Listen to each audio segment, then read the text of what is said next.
তোমাদের জবাইকে তো পশুর গোশত খায়, সে মুসলমান, এই সাক্ষী তোমরা দিবা। সুবহানাল্লাহ। তাহলে মুসলমানদের সাক্ষীর দাম আছে না নাই? আছে। এখন জুমার দিনে জুমার মসজিদের ব্যাপারে আমাদের সাক্ষ্য আছে না নাই? ফেরেশতাদের সাক্ষী আছে না নাই? আছে। এটা অন্যান্য নামাজের মতো না। হিসাব হচ্ছে, ডায়েরি মেইনটেইন করা হচ্ছে, রেজিস্টারে নাম উঠতেছে, লেখে কারা? কারা? না আপনি আমি সিটার। আমরা তো আমাকে আগে লাগছে নাম লিখে দিয়ে আগে তো উঠবো, এই সিটাই তো ফেরেশতারা করবে। যে আসবে তার নামই লিখবে, যে আগে আসবে তারটা আগেই লিখবে। এমন না যে নেতা সব পরে এবং নামটা আগে লিখে তুই বলি, হ্যাঁ কমিটির সব আগে আজকে দেরি লিখে তুই আগে হইব। মসজিদের সিরিয়াল হইতেছে, রাসূলুল্লাহ বলেন ওই সিরিয়াল অনুযায়ী কাতারেরও সিরিয়াল আছে। সুবহানাল্লাহ। প্রথম কাতারে কারা বসলো আসছে আগে, কিন্তু বইয়ে রয়েছে কোথায়? পিছের কাতারে। লাভ নাই, বোঝে না, এই অর্থ বোঝে না। প্রথম কাতারে এসে বসলে প্রথম কাতারে সওয়াব দেওয়া হবে। সুবহানাল্লাহ। আপনি আগে আসছেন পরে বসে থাকলে লাভ নেই, পরে কাতারে সওয়াবই পাইবেন। এজন্য যারাই কাতার মন করে বসেন, সুযোগ আরেকজনে দিয়ে লাভ নেই। আপনার কবরে কেউ যাবে না, আসলে ময়দানে আপনাকে কেউ নেকটা দিবে না। এজন্য ইনসাফ এখানেই করতে হবে, যে আগে আসবে সে আগে, কোনো সুযোগ নেই। রমজান মাস এটা দৌড়ানোর মাস। কিসের মাস? সওয়াবের দৌড়। আপনি যেখানে অন্য সময় কাজ করলে পাইতেন 1 টাকা, সেখানে আজকে দেওয়া হবে 700 টাকা। এই কাম কি আজকে বলে জরুরি? হ্যাঁ, কত জোরে হইলে এই 700 টাকা দেয়, ঠিক না? এই মুসলমান এগুলো বোঝে না। রমজান মাস আসে, রমজান মাস চলে যায়। রাসূলুল্লাহ বললেন তোমরা ওই মহিলার মতো, যেই মহিলা সকাল থেকে বিকাল পর্যন্ত রশি পাকায়। কি পাকায়? রশি পাকায়। আবার বিকালে বসে রশি খুলে খুলে তুলা পাকায়। এটা দেখে বুদ্ধিমান বেলা বেকুব কয়। হ্যাঁ, রাসূলুল্লাহ হাদিস, রাসূল বলেন মহিলাদের আকলে এরকম একটু দুর্বলতা থাকতে পারে। তারা দিনভর একটা কাজ করে শেষ মুহূর্তে নষ্ট করে দেয়। তারা ইবাদত বন্দি করে কিন্তু স্বামীর খেদমত না করে নষ্ট করে দেয়। তারা আনুগত্য না করে নষ্ট করে দেয়, বেপরদা হয়ে নষ্ট করে দেয়। সব ঠিক, কিন্তু এমন একটা কাজ করে যে তার সব নষ্ট হয়ে যায়। এজন্য রাসূলুল্লাহ এখানে মহিলাদেরকে মানছেন যে সওয়াবের মাস পাইয়া যারা নিজেদের গুনাহ মাফ করাইতে পারলো না, অথবা সারা মাস রোজা রাখলো, সারা মাস কষ্ট করে অবদ্ধ থাকলো, কিন্তু রমজান মাসের তারাবি আদায় করলো না, এটা ওই রকমের ব্যক্তি। কি বলে ঠিক না? যে রোজা রাখে কষ্ট করে কিন্তু তারাবি না পড়ে রোজাটা নষ্ট করে, এটা ওই রকমের মানুষ যে সারা মাস রোজা রাখলো কিন্তু আল্লাহর হাবিবের কথা অনুযায়ী এই মাসকে বাড়তি গুরুত্ব না দেওয়ার কারণে ঈদুল ফিতরে কিছুই পেল না। নাউজুবিল্লাহ বলবেন না? আজন্য আমরা সতর্ক হব। কি হব? সতর্ক হব এবং রমজানকে সেলিব্রেট করব। কি করব? উদযাপন করব। রমজান মাস উদযাপন করার মাস। কি মাস? অন্যান্য মাস পার করা যায়, অন্যান্য মাস নিয়মিতভাবে কাটাইয়া দেওয়া হয়, কিন্তু রমজান মাস কাটাইয়া দেওয়া যায়। রমজান মাস উদযাপন করা লাগে। আছে না নাই? কিভাবে উদযাপন করতে হয়? রমজান মাসে বিশেষ সময় জাগতে হয়, রাতের বেলা জেগে খাইতে হয়, সেহরি খাওয়া লাগে। অন্য সময় আছে না? বিশেষ আয়োজন। রমজান মাসে অন্য মাসের মতো মাগরিবের পরে হাঁটলে হয় না, আজানের সময় খাইতে হয়। কি করতে হয়?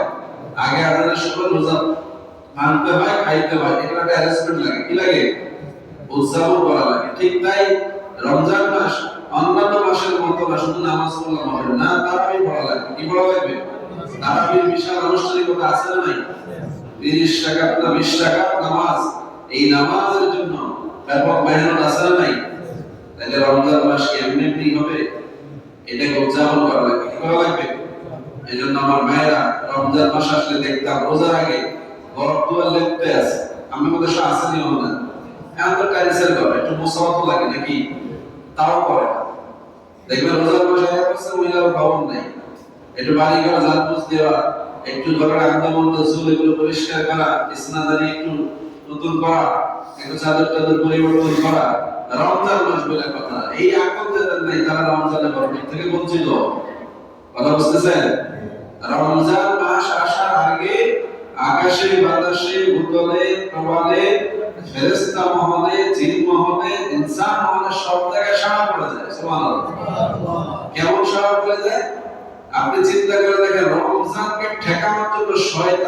পেরেশান হয়ে যায়।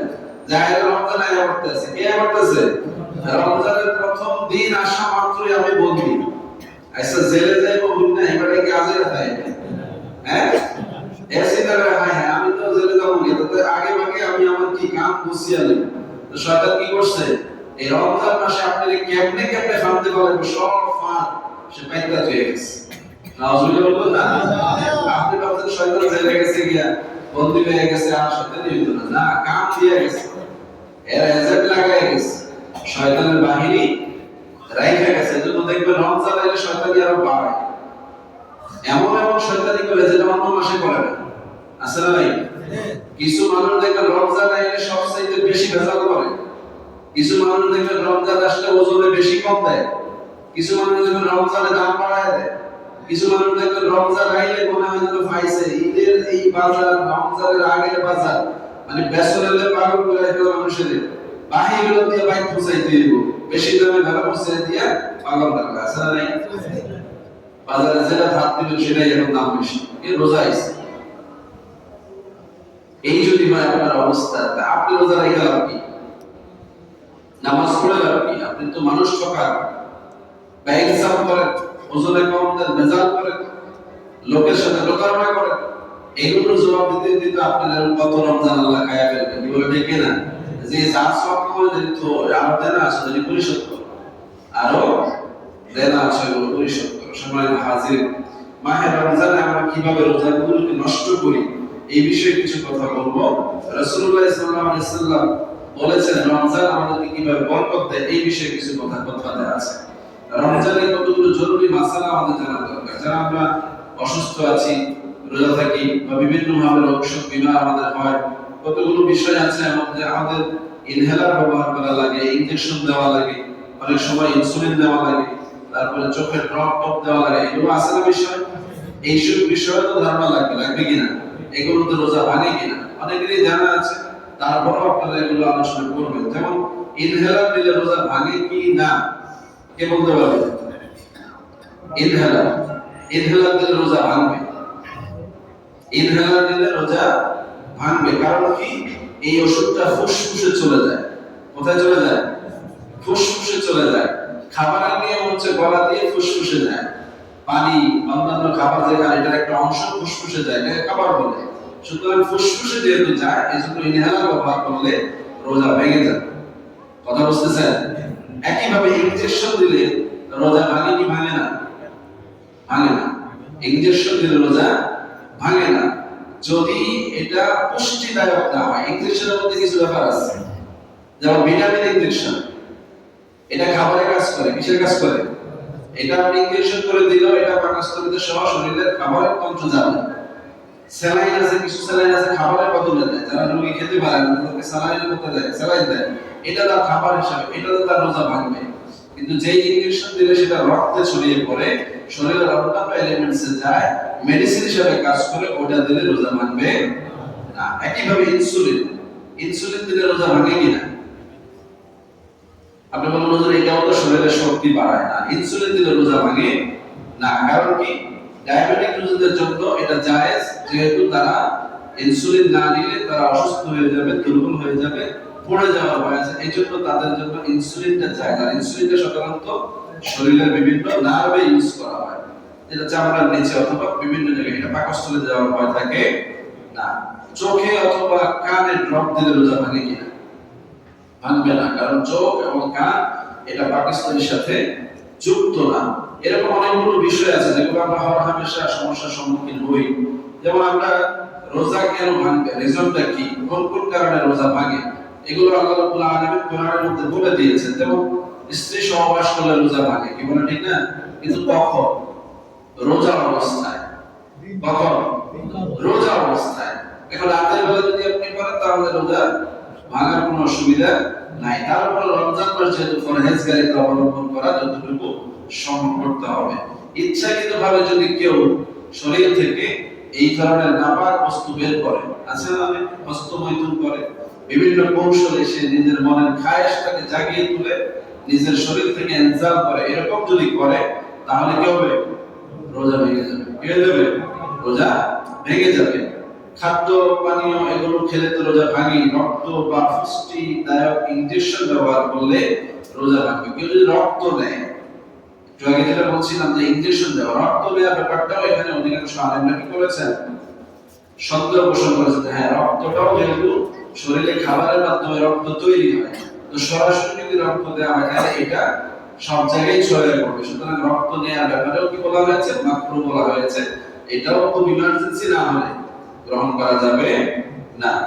আপনার সিঙ্গা দেয় অনেকে, এখন হচ্ছে আধুনিক হেজামা, হ্যাঁ, যেটা দিয়ে শরীর থেকে কি বের করা হয়, বিষ রক্ত বের করা হয়।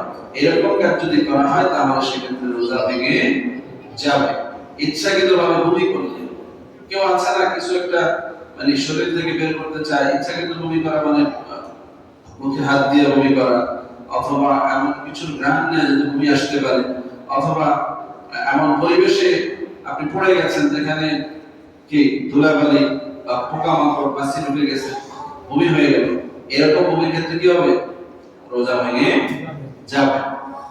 মহিলাদের ক্ষেত্রে তাদের যদি হায়েজ নিফাসের সমস্যা হয় তাহলে রোজা এই সময় রাখা যাবে না, রোজা ভেঙে যাবে, তারা পরবর্তীতে রোজাগুলো আদায় করে নেবে। তাহলে এই সকল কারণগুলো যদি আমরা দেখি, যে তাহলে দেখা যাবে যে আমাদের রোজাগুলো নষ্ট হওয়ার সম্ভাবনা আছে। এবার আসেন, কিছুই দেখা যায় না চোখে, আপনি ফাহিশা কথা বললেন, অশ্লীল কথা বললেন, গালিগালাজ করলেন, আপনি মানুষকে ধোঁকা দিলেন, প্রতারণা করলেন, অন্যের সম্পদ লুণ্ঠন করলেন, তাহলে এই ক্ষেত্রে কি হবে আপনার? এই বিষয়গুলো আমরা অনেকে মনে করি এগুলো কিছু না, ঠিক না? এগুলো রোজা ভঙ্গের কারণ হিসেবে চিহ্নিত না করা হলেও রোজাকে প্রশ্নবিদ্ধ করে, কারাহিয়াত আনে, অর্থাৎ মাকরুহ হয়ে যায়। কি হয়ে যায়? রোজা মাকরুহ হয়। মাকরুহ মানে কি? অপছন্দনীয়, দোষযুক্ত, দাগি, পছন্দ লাগা জিনিস। পচা জিনিস গ্রহণ করবে? আপনি তো ভালোটা নিতে চান, তাহলে আল্লাহর কাছে আপনি পচা রোজা দিবেন কেন, দাগি রোজা দিবেন কেন? এই জন্য আপনাকে রোজার মাসে কি হতে হবে, জবানের দিক থেকে অনেক বেশি সতর্ক হতে হবে। ফাহিশা কথা তো বলাই যাবে না, ফাহিশা কাজের দিকে মনোযোগ দেওয়া যাবে না, এবং দৃষ্টিটাকেও হেফাজত করতে হবে। অশ্লীল জিনিস দেখা, অশ্লীল ইঙ্গিত করা, অশ্লীল বিষয়ের প্রতি আকৃষ্ট হওয়া, এরকম বিষয় থেকে নিজেদেরকে পরহেজগারিতা অবলম্বন করতে হবে। এবার আসলে আল্লাহ রাব্বুল আলামিন এই রমজানকে উপভোগ করার জন্য, রমজানের বরকত হাসিল করার জন্য কি বলেছেন? রমজান এই বিষয়গুলো থেকে আমরা যেমন সতর্ক থাকবো যাতে রোজা নষ্ট না হয়, আবার একইভাবে রোজা কিভাবে বরকতময় হয় এজন্য আমাদেরকে চেষ্টা করতে হবে। রাসূলুল্লাহ সাল্লাল্লাহু আলাইহি ওয়াসাল্লাম বলেছেন যে রমজান মাস, এই রমজান মাসের বিশেষ ইবাদত হচ্ছে মিন ওয়াজাইফি শাহর রমাদান কিয়ামুল লায়ালিহি বিস-সালাতি ওয়াল কুরআন। সুবহানাল্লাহ। রমজান মাসের বিশেষ অধিকার হচ্ছে কোরআন তেলাওয়াত এবং নামাজ। বিশেষ অধিকার কি? কোরআন তেলাওয়াত এবং নামাজ। আমরা তো নামাজ পড়ি, অনেকেই কোরআন তেলাওয়াত করি না, অথচ রমজান মাসের বিশেষ ওজিফা বা ইবাদত হচ্ছে কোরআন তেলাওয়াত করা। এজন্য আমরা প্রতিদিনই কিছু না কিছু অংশ কোরআন তেলাওয়াত করব। ওয়া তাখফিফি ফিহা ওয়া তাবঈদু ফিহি মাসওয়ায়ান। এই কোরআন নামাজের মধ্যে তেলাওয়াত করা এবং বাইরে তেলাওয়াত করা, এই ব্যাপারে রাসূলুল্লাহ সাল্লাল্লাহু আলাইহি ওয়াসাল্লাম একটা সুন্নাত আমাদেরকে ব্যাখ্যা করেছেন যে সংক্ষেপ করা এবং কোরআন ভাগ ভাগ করে পড়া উত্তম এবং উভয়টাই জায়েজ। এই যে আমরা লম্বা তেলাওয়াত করি না নামাজের মধ্যে, যেটা বিশেষ করে খতম তারাবিতে হয়, এই যে বিষয়টা রাসূলুল্লাহ সাল্লাল্লাহু আলাইহি ওয়াসাল্লাম এই ক্ষেত্রে আমাদেরকে বলছেন যে এটা এমন হবে যে সংক্ষেপ করে করে পড়া। তো রাকাতগুলোর কারণে এটা ভেঙে পড়া হয়। একটা যদি কেউ বলতে যে ঠিক আছে 20 টাকা একটা না পড়ে ফেলবো, এক খতম পড়ে ফেলবো, এরকম নামাজ হবে না। বরং নামাজের কাতারগুলো, রাকাতগুলো ভেঙে ভেঙে ছোট ছোট তেলাওয়াতের সাথে রাসূলুল্লাহ বলছেন, যাতে করে নামাজে কিংবা কোরআন তেলাওয়াতে কোনো রকমের ত্রুটি বিচ্যুতি লক্ষিত না হয়। গতকালকে দেখলাম এক হাফেজ সাহেব আফসোস করেছেন, তিনি এক জায়গায় নামাজ পড়েন, তো হাফেজ সাহেবরা তারাবির নামাজে তেলাওয়াত করেন, তো একজন যখন তেলাওয়াত করেন বারবার তেলাওয়াত ছুটে যায়, এক জায়গা থেকে আরেক জায়গায় চলে যায়, এক পৃষ্ঠা থেকে আরেক পৃষ্ঠায় চলে যায়, ভুল হয়ে যায়।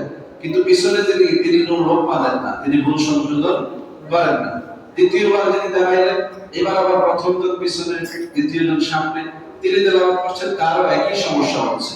এক জায়গা থেকে চলে যাচ্ছে, আরেক জায়গায় চলে যাচ্ছেন, এক পৃষ্ঠা বাদ পড়ে যাচ্ছে, আরেক পৃষ্ঠায় চলে যাচ্ছেন, আবার ফেরত এসে সেই পৃষ্ঠাটা পরের রাকাতে বা পরের 2 রাকাতে আদায় করছেন, এরকম এলোমেলো হচ্ছে। কিন্তু দেখা গেল পিছনের উনিও কিছু বলছে না, লোকমা দিচ্ছে না। তো উনি বললেন এটা কি নামাজ হলো না সন্ধি হলো? নামাজে মনে হলো লোকমা দেওয়া এটা জায়েজ কি? এটা নামাজকে সংশোধন করে সহি করার পদ্ধতি, এতে কোনো লজ্জার কিছু নেই। কাবা শরীফের ইমাম সাহেবরাও এরকম লোকমার শিকার হয়, আমি দেখি, তাই না? এখন এমন না যেটা সেখানে জায়েজ নেই এখানে জায়েজ নেই, লোকমা দেওয়াটা জায়েজ, ভুল হলে সেটা সংশোধন করাটা জায়েজ। সংশোধন করার এখতিয়ার হচ্ছে ইমামের। কার? পিছন থেকে লোকমা দেওয়া হলো, ইমাম সাহেব যদি ভুল বুঝতে পারেন তিনি সংশোধন করে নেবেন, যদি ভুল ধরতে পারেন তাহলে সেই অনুযায়ী তিনি সংশোধন করবেন, হয় তেলাওয়াত সংশোধন করবেন, নয় নামাজ বাকিটুকু সেভাবে আদায় করবেন, অথবা সুজদা দিবেন মাসালা অনুযায়ী। কি অনুযায়ী? সব লোকমা কিন্তু সুজদা হয় না, কি হয় না? সব বলে সুজদা হয় না। এজন্য এই বিষয়ে দক্ষ অভিজ্ঞ ইমামদেরকে আমরা আমাদের দায়িত্ব দিয়ে থাকি, কি বলে ঠিক না? তো এই কথা এই জন্য বলছি যে নামাজগুলো যেন ত্রুটি মুক্ত হয়, সহিহ হয়। এজন্য রাসূলুল্লাহ বলেছেন তোমরা নামাজগুলোকে ভাগ ভাগ করে ছোট ছোট করে আদায় করবে। রাসূলুল্লাহ সাল্লাল্লাহু আলাইহি ওয়াসাল্লাম বলেছেন ফারাদা সিয়াম রমাদান, আল্লাহ রাব্বুল আলামিন রমজান মাসের রোজা আমাদের উপরে ফরজ করেছেন, ওয়া সানানতু লাকুম কিয়ামাহু, আর আমি নবী তোমাদের উপরে সুন্নাত করেছি তারাবির নামাজকে। বলি সুবহানাল্লাহ। কিয়ামাহু এই নামাজ, যে নামাজ রাত্রে বেলা দাঁড়িয়ে দাঁড়িয়ে পড়া হয়, তো এটা রাসূলুল্লাহর পক্ষ থেকে আমাদের উপরে আরোপিত সুন্নাত। সুবহানাল্লাহ বলবেন না? রোজা আমাদের উপরে আল্লাহর পক্ষ থেকে ফরজকৃত ফরজ, কি বলেন ঠিক না? তাইলে এই দুইটা বিষয় মিলেই আমাদের রোজা। এজন্য ফরজকে যেমন আমরা গুরুত্ব দিব, সুন্নাতকেও এখানে বাদ দিব না। এজন্য যে সকল ভাইয়েরা তারাবি পড়েন আপনারা অবশ্যই গুরুত্ব সহকারে তারাবি নামাজ আদায় করবেন, নাহলে আপনার রোজা প্রশ্নবিদ্ধ হবে। ফামান সামাহু ওয়া কামাহু ঈমানান ওয়া ইহতিসাবান ফাযা মিন যুনুবিহি কায়াউমি ওয়ালাদাতহু উম্মুহু। রাসূলুল্লাহ বলেন এই কথা মেনে যারা ইবাদত বন্দেগী করবে, রাত্রে বেলায় তারাবি নামাজ আদায় করবে, দিনের বেলা রোজা রাখবে, আল্লাহ রাব্বুল আলামিন তাদেরকে এমন গুণামুক্ত করে দিবেন যে তারা সপ্ত মায়ের গর্ভ থেকে ভূমিষ্ঠ হয়েছে। সুবহানাল্লাহ। এমন নিষ্পাপ করে দিল। তাহলে রমজানের এই ইবাদতগুলো আমাদেরকে গুণামুক্ত হওয়ার একটা চরম সুযোগ করে দিয়েছে। তাহলে এটা গুরুত্ব দেওয়া দরকার আছে না নাই? উৎসব আকারে করার দরকার আছে না নাই? গুরুত্ব দিয়ে উদযাপন করার দরকার আছে না নাই? আছে। এজন্য হাতে হাতে তাসবিহ, হাতে হাতে জায়নামাজ, মাথায় মাথায় টুপি, শরীরে শরীরে পাঞ্জাবি, পকেটে পকেটে আতর খুশবু থাকার দরকার আছে না নাই? খালি সৌদি আরবের তো হয় না, সৌদি আরব তো তারা খালি এই সুগন্ধি ছড়াইতেই থাকে। রমজান মাস আসছে সব সাজিয়ে ফেলছে। সুবহানাল্লাহ বলবেন না? দুবাইতে দেখলাম যে রমজানের আগের দিন তারা এমন আলোকসজ্জা করেছে পৃথিবী বিরল। সুবহানাল্লাহ। আলোকসজ্জা বুঝেননি? তারা এমন আলো আতশবাজি জ্বলিয়েছে যে রমজান আসতেছে আগের দিন তারা এই আতশবাজি তথা বিপদ ভাবে লাইটিং করে তারা জানান দিয়েছে যে রমজান আসতেছে। সুবহানাল্লাহ। এগুলো সেলিব্রেশন, রমজানের আনন্দিত হয়ে রমজানকে স্বাগত জানানো, এগুলো সুন্নতে সাহাবা। সুবহানাল্লাহ বলবেন না? এগুলো কোনো বেদাত না, এগুলো কি বেদাত না, এগুলো সুন্নাত। রাসূলুল্লাহ সাহাবীরাও রমজান আসতেছে শুনলে আগে থেকে প্রস্তুতি শুরু করতেন, মাস বলতেন। রাসূলুল্লাহ নিজে 2 মাস আগে থেকে ও দোয়া করা শুরু করতেন। কি বলেন ঠিক না? কয় মাস আগে? 2 মাস আগে থেকে দোয়া করা শুরু করতেন। আল্লাহুম্মা বারিক লানা ফি রজব ওয়া শাবান ওয়া বাল্লিগনা রমাদান। অথচ আমাদের রোজার দিনেও প্রস্তুতি নেই। রোজার মাস চলতেছে এখনো প্রস্তুতি নেই, আছে শুধু ঈদের প্রস্তুতি। কিসের প্রস্তুতি? খালি ঈদের প্রস্তুতি। ঈদের প্রস্তুতি কাজে আসবে না যদি রোজা ঠিক না থাকে। ঈদটা কিসের? রোজার ঈদ। কিসের ঈদ? রোজার ঈদ। কেমন ঈদ? রোজার ঈদ। কেমনে বুঝছেন? রোজাদারের জন্য ঈদ। কাদের জন্য ঈদ? রোজাদারকে আল্লাহ রাব্বুল আলামিন ঈদের দিনে পুরস্কার দিবেন, এজন্য তারা আনন্দিত হবে। সুবহানাল্লাহ। ঈদুল ফিতরের দিন, এটা ঈদের দিন না, ঈদুল ফিতরের দিন। ওই দিন হচ্ছে আরেকটা উৎসব আছে, ফিতরা দেওয়ার উৎসব। সুবহানাল্লাহ। ফিতরা দেওয়ার উৎসব। ঈদুল ফিতরের দিনে রাসূলুল্লাহ সকালবেলা লোকদেরকে ফিতরার টাকাগুলো বিতরণ করতেন। সুবহানাল্লাহ। ওই দিন মক্কাতে গরিব মিসকিন অসহায় মানুষের আনন্দের দিন ছিল। একদিকে রোজাদাররা খুশি হয়ে ঈদগাহে যাচ্ছে, আল্লাহর কাছ থেকে আনন্দময় হাদিয়া তথা পুরস্কার নেওয়ার জন্য যাওয়ার সময় ফিতরা বের করছে। মক্কার গরিবেরাও ওই দিন হাদিয়া পেয়ে খুশি হয়ে যাচ্ছে। সুবহানাল্লাহ। এটাকে ঈদ উৎসব বলা হয়েছে। এখন তো আমরা ফিতরাটা আগে ভাগেই দেওয়া শুরু করি, অনেকেই গোপনে টোপনে দিয়ে শেষ করে ফেলি, পরে দেখা যায় যখন ঈদ আসে তখন বলি খালি নাই নাই নাই, শেষ হয়ে গেছে শেষ হয়ে গেছে, বলি কিনা? তো যারা ঈদকে কাছাকাছি নিয়ে আসলো বা ঈদের দিন যারা আপনার কাছে হাত বাড়ালো এরা কি পাইল? সুন্নতের খেলাফ হয়ে গেল। আমার কথা আপনারা মাসালা বুঝেন না, আমি বলছি উদযাপন। ঈদ উদযাপন করতে হলে প্রত্যেকটাকে প্রত্যেক সময় বললে এটার মর্যাদা বেড়ে যাবে। আপনি দিলে যে আদায় হবে আমি এটা বলিনি, ফিতরা আগে দিলে যে নাজায়েজ হবে আমি এটা বলিনি, বলছি যে ফিতরা দেওয়ার একটা উৎসব আছে।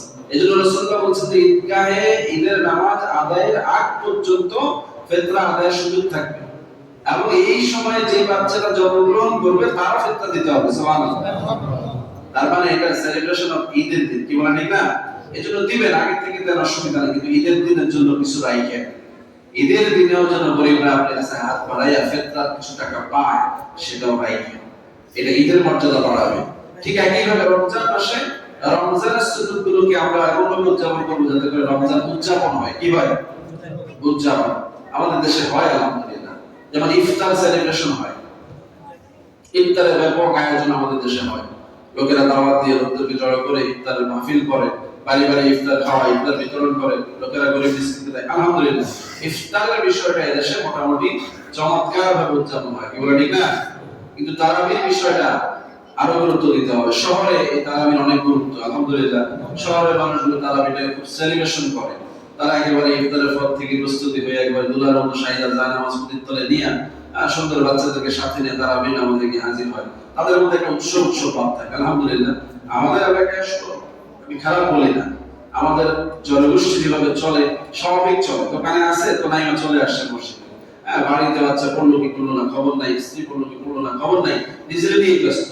এটাকে উদযাপন করা পারে না। উদযাপন হচ্ছে যেই আনন্দে সবাই শরীক হতে পারে, নাকি যেইটার মধ্যে সবাই শরীক হতে পারে। তো আপনি নামাজে আসছেন, আপনার ফ্যামিলির জন্য এই সময় নামাজের সুযোগ পায়।